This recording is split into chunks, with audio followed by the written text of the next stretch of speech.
Yeah, there's value in not trying to focus on value. Yeah. absolutely. Particularly when it's human. And I think that leads us naturally. So I'm the first impressed. Naturally, that leads us to, I wanted to talk to you about your Twitter account. I mean, it's not the main thing, but at first I was looking at what you did. Um, how I felt on you with I felt on your account with It's Launch Day. We're gonna talk about It's Launch Day a bit later. And then I realized the number of followers you had, and then I started reading your tweets, and I saw that it's so I'm a new guy to Twitter, to be honest. I'm Okay. subscribed on the platform on 2010, but I never really used it.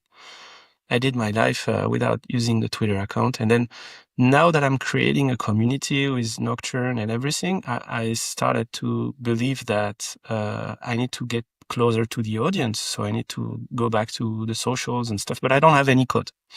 And I fell on your Twitter and I was like, oh, wow, that's a huge number of followers. So I started reading your content, maybe to kind of understand what kind of content you were posting and stuff. And I felt you were super personal on your content, but in a natural way, not in a weird way.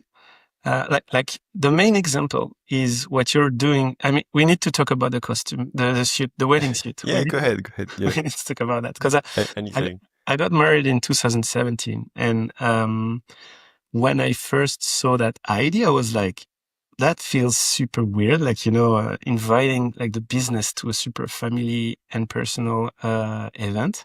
And then I realized like, so I was a bit, not afraid, but I was looking at from, uh, Uncomfortable. yeah, a bit uncomfortable. And then I realized that it was kind of, you made it kind of a joke, but it's a serious joke, but you also involve your fiance. So it feels like, it's just pretty natural finally.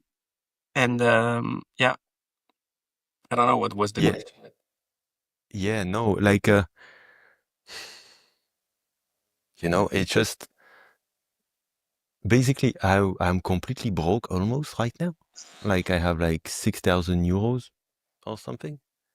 And launch day I'm proud of launch day because in 2 months it's breaking even. So it's like now I make like 3,000 a month from that, so I can stay at zero. But staying at zero and having just 6,000 euros left and no backup because I don't have like family backup or I don't have any of that. I don't have assets.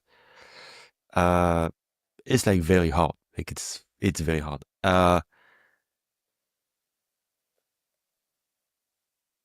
And I started.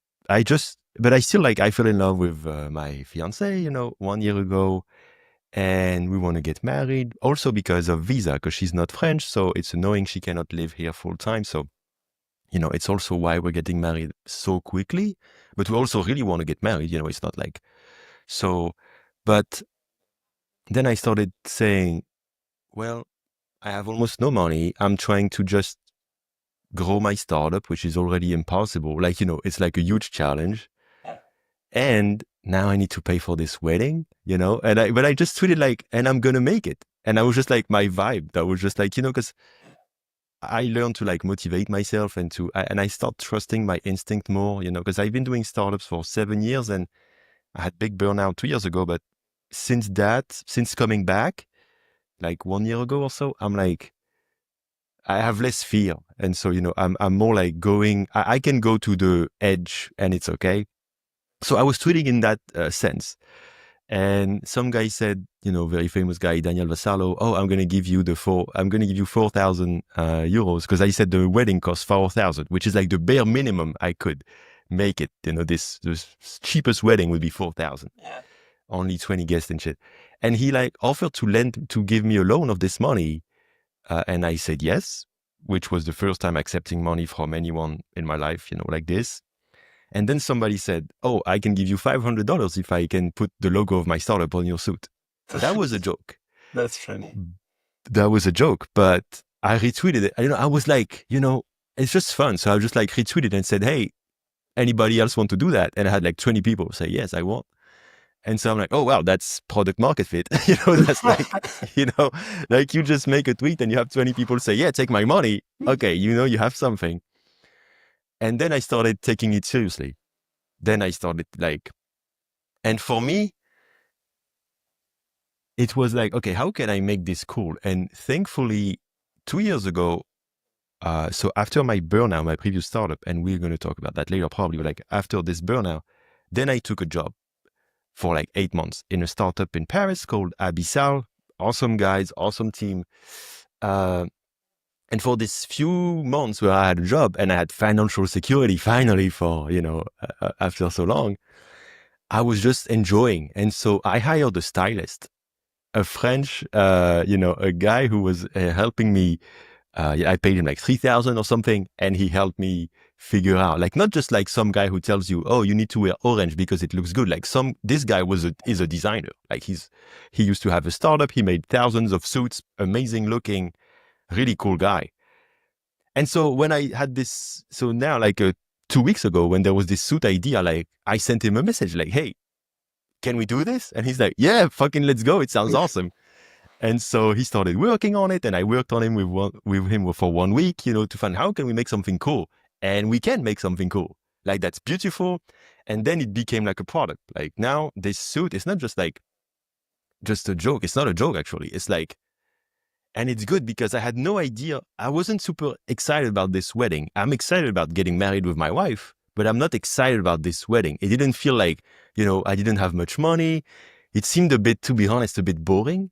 And now that I could like, oh, I'm going to bring like my community, all these indie makers, and we're going to go into this wedding together. And it felt like, wow, this is so much more interesting. So yeah, that's the story. I feel that connection with your community, and I was about to say mental health because I read something where you said that your community was super inspiring when you had that burnout, and then you tried to, it gave you some hints of what to do next. That's the way I understood it when I read it. Is it correct? Like, what's the room for your community in your life? Oh, for me, it's huge. For me, it's like, I think that's not just me. That's a lot of, I'm just more open about it, but a lot of, the indie making space, which is like, a lot of us, we just live in a not a big city around the world, and we don't have anybody. Like you can have like, I live in Lille in France. I don't have anybody to talk about this with. I don't have friends about this. I have one very good friend. That's basically it, but I cannot really share that. I share this with him and he's happy but like he's not on this journey. And so to me, it's like, wow, like I need it. Like, it's like, how do you meet people, who you can share this with? It's so hard because even if you're like in a big city, most like indie making is like a very niche thing. Lots of entrepreneurs are going to raise money, which is cool. Also, actually, I'm starting to think of maybe doing that someday, but for something else. But just this dream of like, oh, you want to build your own thing and something that you really care about and hopefully make a living with it, usually like in the digital, online space. We are not surrounded by people like that. So we have to find them. And so, it used to be in indiehackers.com. That was this community like 5 years ago. Now it's kind of dead. Then it moved to Twitter. And now Twitter is also sadly kind of less, like 3 years ago, it was insane. But, now a lot of people run away because they don't like Elon's politics, which is understandable. And yeah, I need this in my life. I really do. Like, it's just, you need people to be able to share the journey with, the adventure with. And just being alone, doing that, it's too hard. And so that's the main value, I think, of this. And so that's why it's natural for me to be like, when I was trying to convince my fiance to go with the suit, at some point I was literally almost crying because I was like, but this is my people. I want to bring them to my wedding. I was serious about it. I wasn't like bullshitting. I was like, no, but like I have literally no friends coming to my wedding. I want them here. Like it was like so fucking important to me.